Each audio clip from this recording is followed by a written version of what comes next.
Friends, welcome back to my YouTube channel. ಇವತ್ತಿನ ವಿಡಿಯೋದಲ್ಲಿ south western railway ಕಡೆಯಿಂದ railway apprentices ಹುದ್ದೆಗಳ ಬಗ್ಗೆ ಈ ವಿಡಿಯೋದಲ್ಲಿ ಮಾಹಿತಿ ಕೊಡ್ತಾ ಹೋಗ್ತಾನೆ. ನೀವೇನಾದರೂ ಹೊಸಬ್ರಾಗಿದ್ರೆ ನಮ್ಮ ಚಾನಲ್ನ ಲೈಕ್ ಮಾಡಿ, ಶೇರ್ ಮಾಡಿ, ಸಬ್ಸ್ಕ್ರೈಬ್ ಮಾಡಿ. ಇದು ಬಂದ್ಬಿಟ್ಟು ಅಪ್ರೆಂಟೈನ್ಸ್ ಹುದ್ದೆಗಳನ್ನ ರೈಲ್ವೆ ರಿಕ್ರೂಟ್ಮೆಂಟ್ ಸೆಲ್ ಮತ್ತೆ ಸೌತ್ ವೆಸ್ಟರ್ನ್ ರೈಲ್ವೆ ಕಡೆಯಿಂದ ಇದನ್ನ ಪೋಸ್ಟ್ ನ ಬಿಟ್ಟಿರೋದು. ಇಲ್ಲಿ ಅಪ್ರೆಂಟೈನ್ಸ್ ಪೋಸ್ಟ್ಗಳು, ಇಲ್ಲಿ ಅಪ್ರೆಂಟೈನ್ಸ್ ಅಂತಂದ್ರೆ ನೀವು ನಿಮಗೆ ಟ್ರೈನಿಂಗ್ ಕೊಡ್ತಾ ಹೋಗ್ತಾರೆ, ಅದರಲ್ಲಿ ಸ್ಟೈಪೆಂಡ್ ಕೊಡ್ತಾ ಹೋಗ್ತಾರೆ. ಇಲ್ಲಿ ಟೋಟಲ್ ವೇಕೆನ್ಸೀಸ್ ಬಂದ್ಬಿಟ್ಟು 904 ವೇಕೆನ್ಸೀಸ್ ಇವೆ. ಇಲ್ಲಿ ಜಾಬ್ ಲೊಕೇಶನ್ ಬಂದ್ಬಿಟ್ಟು ಇದು ನಮ್ಮ ಕರ್ನಾಟಕದಲ್ಲೇ ಇರೋದು. ಈ ಜಾಬ್ ಲೊಕೇಶನ್ ಯಾವ್ಯಾವ ಒಂದು ಏರಿಯಾದಲ್ಲಿ ಅಂತಂದ್ರೆ ಹುಬ್ಬಳ್ಳಿ ಮತ್ತೆ ಬೆಂಗಳೂರು ಮತ್ತೆ ಮೈಸೂರು ಸಿಟಿಯಲ್ಲಿ ಕೊಡ್ತಾ ಹೋಗ್ತಾರೆ. ನಿಮಗೆ ಅಪ್ಲಿಕೇಶನ್ ಮೋಡ್ ನ ಬಂದ್ಬಿಟ್ಟು ನೀವು ಅಪ್ರೆಂಟೈಸ್ ಹುದ್ದೆಗಳಿಗೆ ನೀವು ಆನ್ಲೈನ್ ಅಪ್ಲಿಕೇಶನ್ ನ ಸಲ್ಲಿಸಬೇಕಾಗುತ್ತೆ. ಇಲ್ಲಿ ನೋಡ್ರಿ, ಇಲ್ಲಿ ಯಾವ ಯಾವ ಡಿವಿಷನ್ ಅಲ್ಲಿ ಎಷ್ಟೆಷ್ಟು ವೇಕೆನ್ಸೀಸ್ ಇದಾವೆ ಅಂತ ನೋಡಬಹುದು ನೀವು. ಹುಬ್ಳಿ ಡಿವಿಷನ್ ಅಲ್ಲಿ ಬಂದ್ಬಿಟ್ಟು 237 ಸ್ಲಾಟ್ಸ್ ಇದಾವೆ.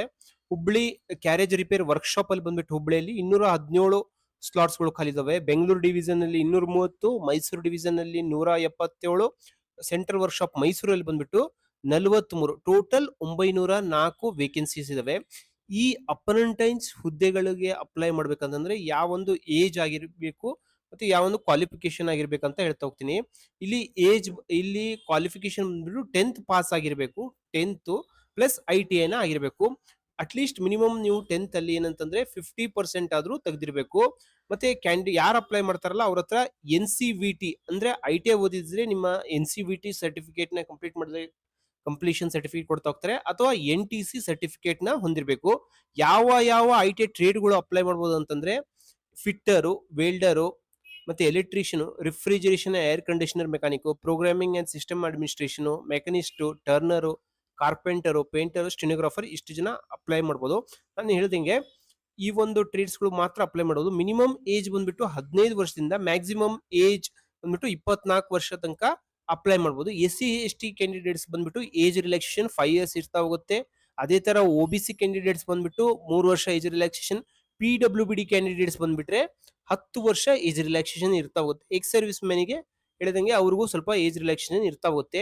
ಆನ್ಲೈನ್ ಅಪ್ಲಿಕೇಶನ್ ಬಂದ್ಬಿಟ್ಟು 14 ಜುಲೈ 2025ರಿಂದ ಆನ್ಲೈನ್ ಅಪ್ಲಿಕೇಶನ್ ಲಾಸ್ಟ್ ಡೇಟ್ ಬಂದ್ಬಿಟ್ಟು 13 ಆಗಸ್ಟ್ 2025 ತನಕ ಆನ್ಲೈನ್ ಅಪ್ಲಿಕೇಶನ್ ನ ಸಲ್ಲಿಸಬೇಕಾಗುತ್ತೆ. ಲಾಸ್ಟ್ ಡೇಟ್ ಬಂದ್ಬಿಟ್ಟು 13 ಆಗಸ್ಟ್ 2025 ಪೇಮೆಂಟ್ ನ ಮಾಡಬೇಕು.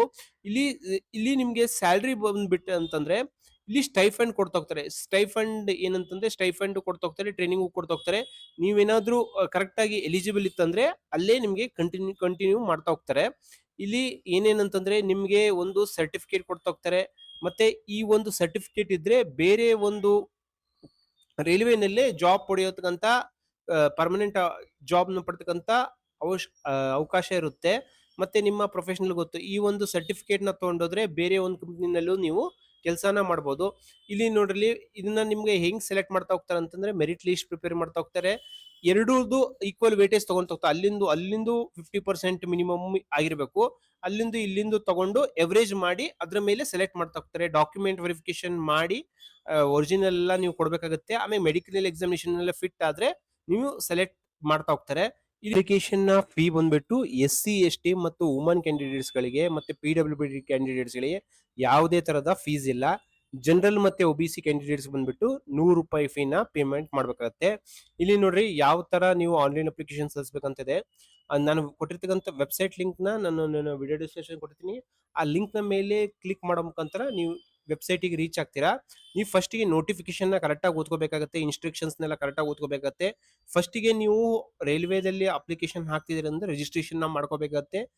ನಂತರ ಏನಂತಂದ್ರೆ ನಿಮ್ಮ ಸ್ಕ್ಯಾನ್ ಕಾಪೀಸ್ ಆಗಿರ್ತಕ್ಕಂಥ ಪಾಸ್ಪೋರ್ಟ್ ಸೈಜ್ ಫೋಟೋನ, ಸಿಗ್ನೇಚರ್ ನ ಎಲ್ಲ ಡಾಕ್ಯುಮೆಂಟ್ಸ್ ನ ಅಪ್ಲೋಡ್ ಮಾಡ್ಬೇಕತ್ತೆ. ಲಾಸ್ಟ್ ಗೆ ಏನಂತಂದ್ರೆ ಅಪ್ಲಿಕೇಶನ್ ಫೀ ನ ಪೇಮೆಂಟ್ ಮಾಡ್ಬೇಕತ್ತೆ. ನೀವು ಅಪ್ಲಿಕೇಶನ್ ಎಲ್ಲ ಕರೆಕ್ಟ್ ಆಗಿದೆಯೋ ಇಲ್ಲ ಅಂತ ನೋಡಿ ಸಬ್ಮಿಷನ್ ಮಾಡ್ಬೇಕತ್ತೆ.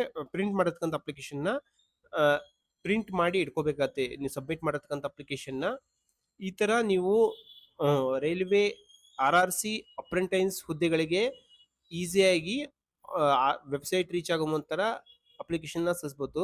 ಈ ವಿಡಿಯೋ ನಿಮ್ಗೆ ಇಷ್ಟವಾದಲ್ಲಿ ನಮ್ಮ ಚಾನಲ್ ನ ಲೈಕ್ ಮಾಡಿ, ಶೇರ್ ಮಾಡಿ, ಸಬ್ಸ್ಕ್ರೈಬ್ ಮಾಡಿ. Thank you.